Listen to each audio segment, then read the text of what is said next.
নমস্কার দর্শক বন্ধুরা, ঝুমার রান্নাঘরে আপনাদের সবাইকে স্বাগত। শেয়ার করছি গোবি পালংয়ের রেসিপি। তো চলুন রেসিপিটা দেখে নিই। এর জন্য একটা মিডিয়াম সাইজের ফুলকপি নিয়েছি, আর 1 আঁটি পালং শাক লাগবে, আর তার সাথে হাফ আঁটি মেথি শাক নিয়েছি। তো শাক খুব ভালো করে ধুয়ে কুচি কুচি করে কাটতে হবে। তো প্রথমে আমি শাকের পাতাগুলো নিয়ে নিচ্ছি। মেথি শাকের ডগাটাও নিয়ে নিতে হবে। ডগা এবং পাতাটা নিয়ে নেব, আর এই ডাঁটির মতো অংশগুলো নেব না। ফুলকপি ছোট ছোট টুকরো করে 2 মিনিট ভাপিয়ে নিয়েছি। আর মেথি শাকের পাতাগুলো একটু কুচি কুচি করে নিতে হবে। তো আমি হাতের সাহায্যে একটু টুকরো করে নিচ্ছি। সব শাকটাই ছোট ছোট কুচি করে কাটতে হবে। পালং শাকও একদম ছোট ছোট কুচি করে কেটে নিয়েছি। তবে শাক খুব ভালো করে বেশ কয়েকবার ধুয়ে কেটে নিয়েছি। লাগছে টমেটো, রসুন, কাঁচা লঙ্কা কুচি করে কেটে নিয়েছি। সাদা তেলে রান্নাটা করব। তো সাদা তেলে প্রথমে ফুলকপিটা ভালো করে ভেজে নেব। ফুলকপির কালারটা চেঞ্জ হওয়া পর্যন্ত নাড়াচাড়া করবে। ফুলকপিটা কিছুটা সেদ্ধ হয়ে যাবে নাড়তে নাড়তে। ফুলকপি ভাজা হয়ে গেছে, তুলে নিলাম।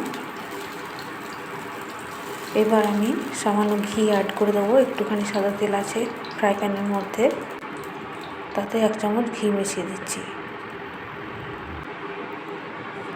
প্রথমে রসুন কুচিটা দিয়ে দেবো, একটু নাড়াচাড়া করব। হালকা একটু কালারটা চেঞ্জ হতে হবে, তখন দিয়ে দেবো কাঁচা লঙ্কা কুচি। এরপর মেথি শাক কুচিটা প্রথমে দিয়ে দেবো। হাই ফ্লেমে একটু নাড়াচাড়া করে নিলাম শাকটা। শাক থেকে প্রচুর পরিমাণে জল বেরোবে, তো আলাদা করে জল দিতে হবে না। আমি পালং শাকটা দিয়ে নুন দিয়ে দিলাম। হাফ টিস্পুন হলুদ গুঁড়ো আর হাফ টিস্পুন শুকনো লঙ্কার গুঁড়ো দিয়ে দিতে হবে। তো এবার মশলা আর শাক যেন মিশে যায় ততক্ষণ রান্না করতে হবে। নরম হয়ে যাবে শাকটা মশলার সাথে নাড়াচাড়া করতে করতে। টমেটো কুচি দিয়ে ঢাকা দিয়ে দিলাম। টমেটোটা খুন্তির সাহায্যে ম্যাশ করে ভালো করে মিশিয়ে দেবো। একদম নরম হয়ে যাবে শাকটা। আর শেষের দিকে ফুলকপিটা দিয়ে শুকনো শুকনো মাখা মাখা করে নামাতে হবে। কোনো রকম শেষের দিকে যেন জল না থাকে। চিনি আর গরম মশলা গুঁড়ো ছড়িয়ে দিচ্ছি।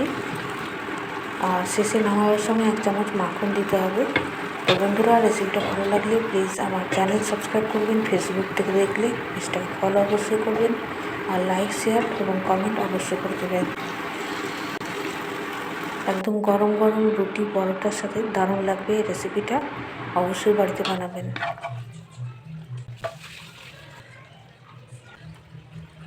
আবারও একটা অন্য নতুন ভিডিও নিয়ে আপনাদের সামনে হাজির হব। ভালো থাকবেন, সুস্থ থাকবেন। ধন্যবাদ।